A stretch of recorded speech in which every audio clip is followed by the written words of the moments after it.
Assalamualaikum Bu Ainun. Boleh bantu saya tidak? Saya sudah berusaha semaksimal mungkin, tetapi masih menemukan jalan buntu menyelesaikan permasalahan di kelas. Waalaikumsalam, iya Bu, boleh. Kalau boleh tahu apa permasalahannya? Di kelas saya ada siswa yang jarang masuk sekolah, berbagai macam alasannya Bu.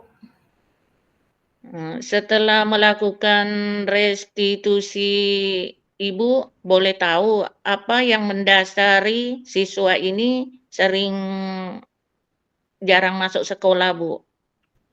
Siswa tersebut mengatakan langsung kepada saya tidak ada alasan yang kuat mengapa sering tidak masuk sekolah. Namun, saya mempunyai informasi bahwa siswa tersebut jarang masuk sekolah dikarenakan mencari berondolan sawit untuk dijual. Kemungkinan siswa tersebut sudah nyaman dengan kegiatan tersebut. Sudah berapa kali Ibu melakukan segitiga restitusi, Bu, terhadap siswa tersebut, Bu? Baru 1 kali, Bu. Kira-kira situasi ideal apa yang Ibu inginkan untuk siswa tersebut, Bu? Saya ingin murid saya rajin masuk sekolah seperti teman-teman yang lainnya. Baik, Bu. Sejauh pengalaman Ibu mengenal siswa tersebut, kira-kira hal apa yang harus Ibu lakukan untuk siswa tersebut? Saya belum melibatkan orang tua dan guru yang lain dalam restitusi segitiga. Saya rasa secepatnya Bu, supaya siswa tersebut sadar akan pentingnya sekolah di masa depan. Baik, baik. Mari kita sama-sama melakukan segitiga restitusi dengan melibatkan orang tua siswa tersebut dan rekan guru yang ada di sekolah untuk menyelesaikan masalah tersebut, Bu. Ya, terima kasih waktunya, Bu. Ya, sama-sama, Bu. Semoga segitiga restitusi yang akan kita lakukan nanti berhasil, Bu ya. Ya, mudah-mudahan ya, Bu. Terima kasih. Sama-sama, Bu.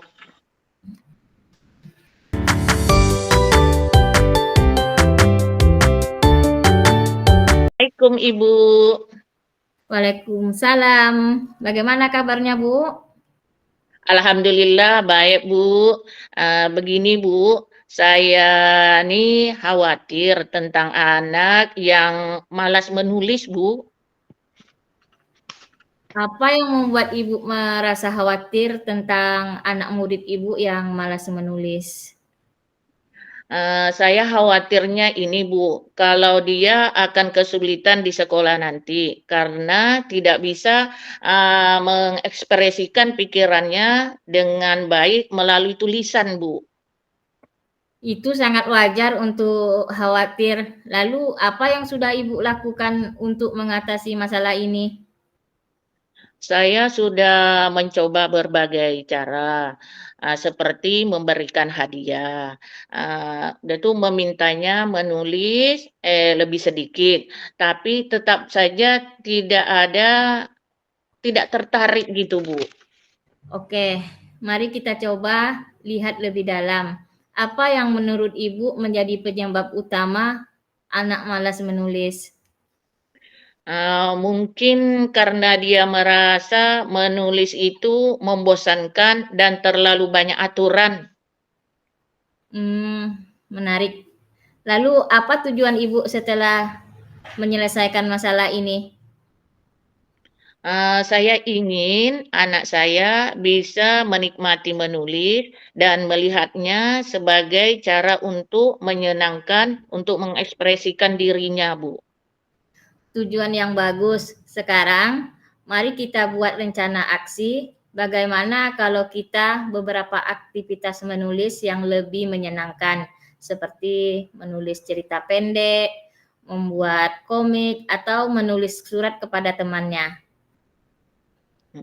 Ide bagus juga tuh, Bu. Saya juga bisa membacakan cerita menarik untuknya dan mengajaknya berdiskusi tentang cerita tersebut, Bu. Sangat baik. Terakhir, siapa yang akan bertanggung jawab untuk memastikan rencana ini berjalan? Saya akan bertanggung jawab untuk menerapkan rencana ini dan memantau perkembangan anak tersebut, Bu. Sangat bagus. Ingat, yang paling penting adalah memberikan dukungan dan menciptakan lingkungan yang menyenangkan untuk menulis. Iya, Bu. Terima kasih, Bu, ya. Sama-sama, Bu.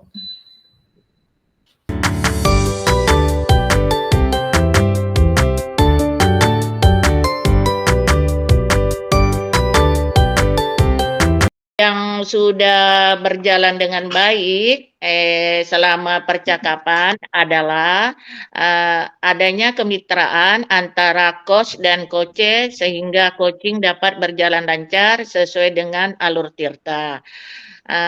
Yang kedua yang perlu diperbaiki adalah coach mengajukan pertanyaan yang berbobot untuk menggali segala kekuatan atau kompetensi yang ada pada guru tersebut. Agar tetap fresh sebelum melakukan coaching, coach sudah harus punya gambaran pertanyaan-pertanyaan apa yang nantinya akan diajukan. Kemudian pada saat coaching membuat catatan-catatan kecil tentang apa yang disampaikan oleh coach. Serta membuat kondisi yang senyaman mungkin dan memberikan tanggapan yang positif dan selalu mengembalikan permasalahan itu kepada coach. Untuk memperbaiki atau meningkatkannya, saya akan terus berlatih untuk melakukan praktek coaching ini dan merefleksinya apa yang masih kurang. Melakukan persiapan konsep coaching dengan rekan dan melakukan praktek coaching langsung agar tidak banyak terjadi kesalahan di saat sesi coaching berlangsung. Umpan baliknya, refleksi saya, apabila kita berperan sebagai coach, maka kita harus mampu memposisikan diri kita sebagai coach agar bisa membantu coach kita keluar dari masalah yang dihadapinya. Pada saat kita menjadi coach, berupaya untuk mencurahkan semua keluh kesah kita dengan jujur dan pikiran juga solusi dan masalah yang tengah kita hadapi.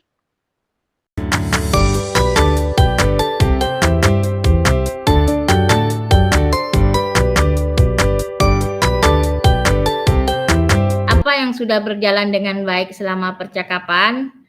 Saya merasa percakapan berjalan dengan baik. Koci cukup terbuka untuk berbagi pengalaman dengan pemikirannya. Yang kedua, apa yang masih perlu diperbaiki, ditingkatkan?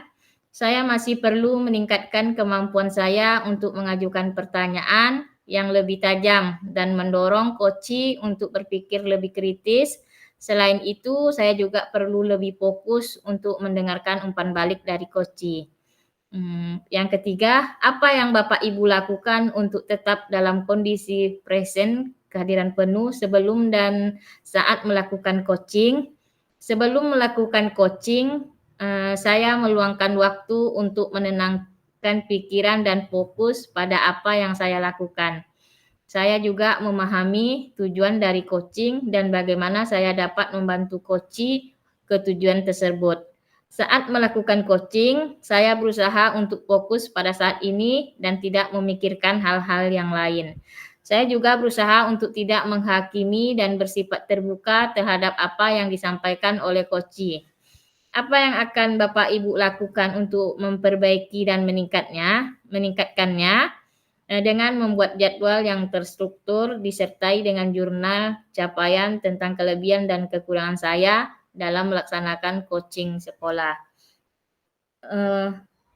Refleksi umpan balik.